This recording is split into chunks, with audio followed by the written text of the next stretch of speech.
Good morning. Today we are going to discuss a very important issue, that is interpretation of Article 21, and by further defining Article 21, the Supreme Court has delivered a justice to constitute a committee to look into the intrusion of privacy of certain individual that has been alleged to be violated by the Israeli made software that is called Pegasus. यानी कि आज हम लोग article 21 को discuss करेंगे और supreme court का जो जजमेंट है आर्टिकल 21 को लेकर, right to privacy as a fundamental right, उस पर हम लोग चर्चा करेंगे। इससे पहले उस बैकग्राउंड को हम लोग देख लेते हैं जहाँ पे कि आर्टिकल 21 को फंडामेंटल राइट आर्टिकल 21 के अंदर फंडामेंटल राइट टू प्राइवेसी, यानी right to privacy is a fundamental right, यानी निजता का अधिकार एक मौलिक अधिकार है। इस बात की व्याख्या सुप्रीम कोर्ट ने की है। 2017 में सुप्रीम कोर्ट के 9 जजेस की बेंच बनी थी और उसमें जो ये मैटर था justice KS. Puttaswamy versus union of India matter में सुप्रीम कोर्ट ने यूनानिमस डिसीजन दिया था। यानी जो 9 जजेस की बेंच बनी थी उसमें सभी जज इस बात पर एकमत थे कि राइट टू प्राइवेसी यानी निजता का अधिकार एक फंडामेंटल राइट के तरीके से आर्टिकल 21 में एंश्राइंड है। यानी आर्टिकल 21 जिसका वर्डिंग है right to life and personal liberty. Article 21 is right to life and personal liberty, उसके अंदर ही इनहेरेंट है राइट टू प्राइवेसी। यानी कि कोर्ट ने अपने यूनानिमस जजमेंट में ये कहा कि इसमें कोई दो मत नहीं है कि राइट टू लाइफ का मतलब ए डिग्निफाइड लाइफ, एक सम्मानित जीवन होना चाहिए और सम्मानित जीवन के अर्थ के अंदर निहित है निजता का अधिकार, यानी प्राइवेसी उसके अंदर क्या है, इनहेरेंट है। और तब से ये माना गया कि किसी भी व्यक्ति के प्राइवेट लाइफ के अंदर स्टेट इंटरफेयर नहीं करेगी, राइट। यानी कि उनके जो कुछ पर्सनल चॉइस हैं उसको लेकर स्टेट इंटरफेयर नहीं करेगी। और भी इसके कई सारे मीनिंग हैं।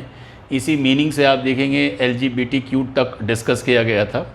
करंटली अभी जो विषय है उसका तात्पर्य ये है कि सुप्रीम कोर्ट के अंदर कुछ पत्रकार, कुछ एडिटर्स, नामी गिरामी एडिटर्स हैं, उसके अलावा कुछ पॉलिटिशियंस और कई लोग हैं जिन्होंने की पिटीशन फाइल किया और उनका एलिगेशन ये था कि एक इजरायली सॉफ्टवेयर जिसका नाम पेगासस है, इसका इस्तेमाल कुछ प्रोमिनेंट सिटीजन्स के स्नूपिंग के लिए किया जा रहा है। यानी इस सॉफ्टवेयर के ज़रिए उनकी जासूसी की जा रही है। सबसे पहली दफ़ा ये रिपोर्ट जो पब्लिश हुई थी वो प्रोजेक्ट पेगासस रेवोल्यूशंस का हिस्सा था। प्रोजेक्ट पेगासस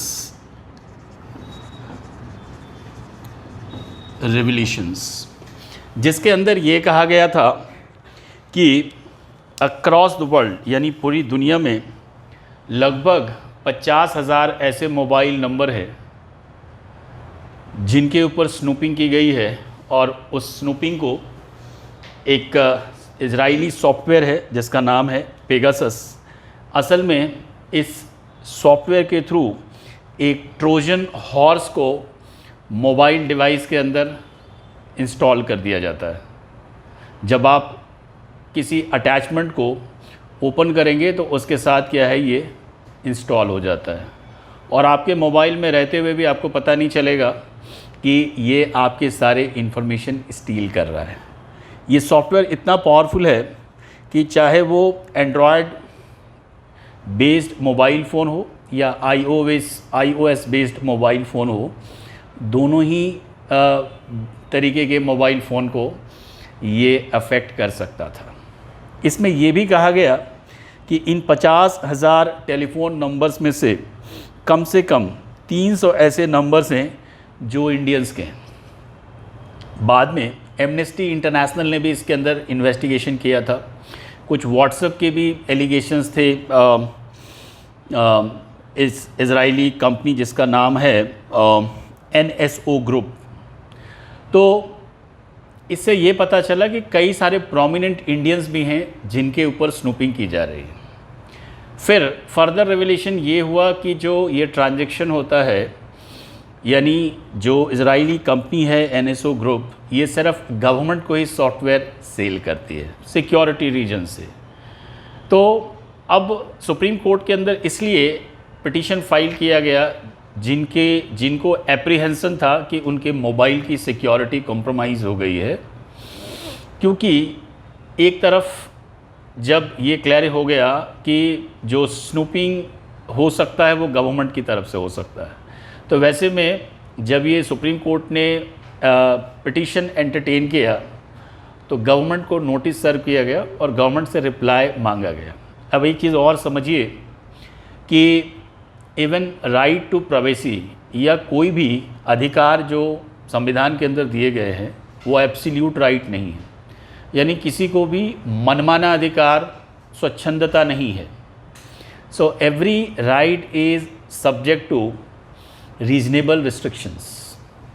सुप्रीम कोर्ट के अंदर जब ये मामला आया तो गवर्नमेंट की तरफ से ये रिप्लाई गया कि इसमें नेशनल सिक्योरिटी का मैटर इन्वॉल्व है और इसलिए इसको पब्लिक डोमेन में रिवील नहीं किया जा सकता है। सुप्रीम कोर्ट समहाउ इस आर्ग्यूमेंट पे कन्विंस नहीं थी और सुप्रीम कोर्ट ने ये कहा कि इसके थरो इन्वेस्टिगेशन की ज़रूरत है। आप हमें एक डिटेल्ड एफिडेविट फाइल करके दो जिसमें मुझे ये बताओ कि व्हाट वर द सर्कमस्टांसेस, किन परिस्थितियों में, किन हालातों में आपने जो स्नूपिंग किया है या सर्वेलेंस रखा है, क्या सच में ऐसा कोई नेशनल सिक्योरिटी का इशू था।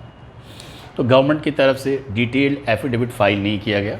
हाँ, सुप्रीम कोर्ट के जो इच्छा थी उसके हिसाब से गवर्नमेंट की तरफ से ये कहा गया कि गवर्नमेंट एक एक्सपर्ट कमेटी कॉन्स्टिट्यूट करेगी और वो expert committee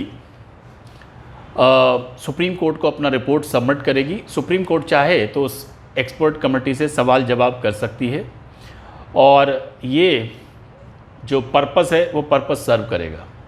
but supreme court इस बात से कन्विंस नहीं थी, क्योंकि सुप्रीम कोर्ट का ऐसा मानना है कि जब एलिगेशन गवर्नमेंट के ऊपर है तो वैसे में गवर्नमेंट की कॉन्स्टिट्यूटेड कमेटी की जो क्रेडिबिलिटी होगी वो क्वेश्चनेबल हो सकती है। यानी कि जो कि आज के न्यूज़ में भी है और एडिटोरियल में भी कहा गया है, न्याय का मतलब सिर्फ न्याय होना नहीं है, ये दिखना भी चाहिए कि न्याय हो रहा है। ठीक है, राइट। यानी कि यहाँ पे कॉन्फ्लिक्ट ऑफ इंटरेस्ट अराइज हो रहा है कि अगर एलिगेशन गवर्नमेंट के ऊपर है तो गवर्नमेंट कैसे किसी एक्सपर्ट कमेटी को कॉन्स्टिट्यूट करेगी और गवर्नमेंट के द्वारा कॉन्स्टिट्यूटेड कमेटी कैसे इम्पार्शियल हो सकती है। So this is fundamentally flawed in the eyes of supreme court. Supreme court ने ऐसा कहा और फिर फाइनली सुप्रीम कोर्ट ने ये कहा कि we will go ahead and form a committee to investigate into the matter. 27 अक्टूबर यानी yesterday Supreme Court finally declared an expert committee constituted under the retired judge of Supreme Court R.V. Ravindran. तो उनको assist करने के लिए एक IPS officer है और एक और मेंबर को दिया गया है। ये लोग एक 3 मेंबर की कमेटी कॉन्स्टिट्यूट की गई है, उनके रिपोर्ट को ये सभी लोग डिस्कस करेंगे, राइट। जो सुप्रीम कोर्ट का कल का ऑब्जर्वेशन है वो बहुत ही महत्वपूर्ण है। 2 मायनों में ये काफ़ी महत्वपूर्ण है।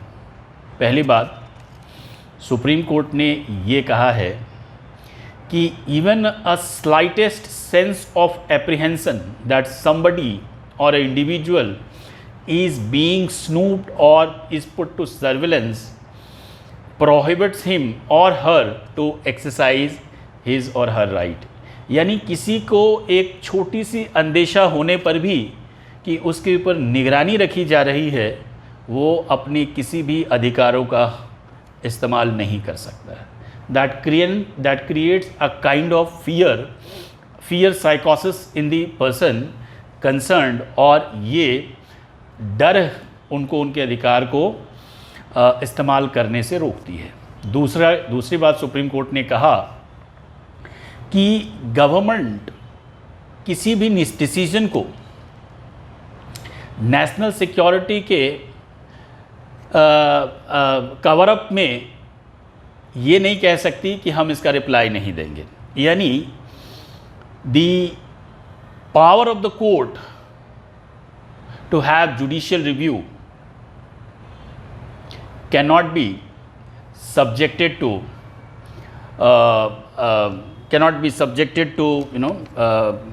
what do you say, restriction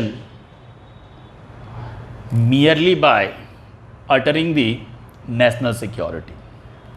यानी कि अगर किसी भी मामले में ऐसा लगता है कि नेशनल सिक्योरिटी कॉम्प्रोमाइज़ हो रही है, then Supreme Court will also have the right to see whether the reasonable that has been applied, the restrictions that has been applied is reasonable और नॉट। यानी रीजनेबल रिस्ट्रिक्शन का जो clause है सभी fundamental rights के साथ including right to privacy, उसमें reasonability का जो टेस्ट है कि कोई रेस्ट्रिक्शंस रीजनेबल है या नहीं है, उसको सुप्रीम कोर्ट डिसाइड करेगी। यानी 2 महत्वपूर्ण चीज़ें हैं।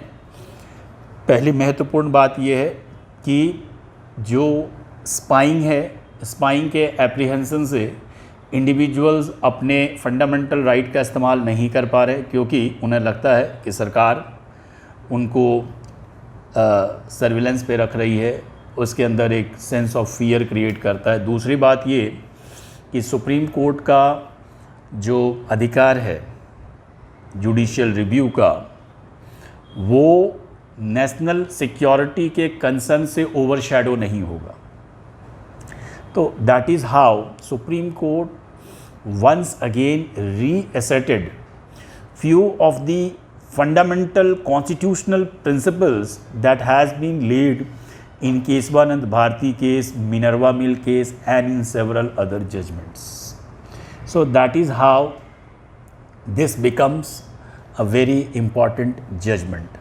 यहीं तक सुप्रीम कोर्ट नहीं रुकती है। सुप्रीम कोर्ट ने आगे भी कहा कि ऐसे इंट्रूजन से, यानी प्राइवेसी में इंट्रूजन से मीडिया को जो पावर दिया गया है to have free reporting, free press का जो कॉन्सेप्ट है, that is also compromised because media people's phone number also have been targeted, alleged to have been targeted, and that makes the case that Supreme Court should intervene in order to protect the privacy of a person, right?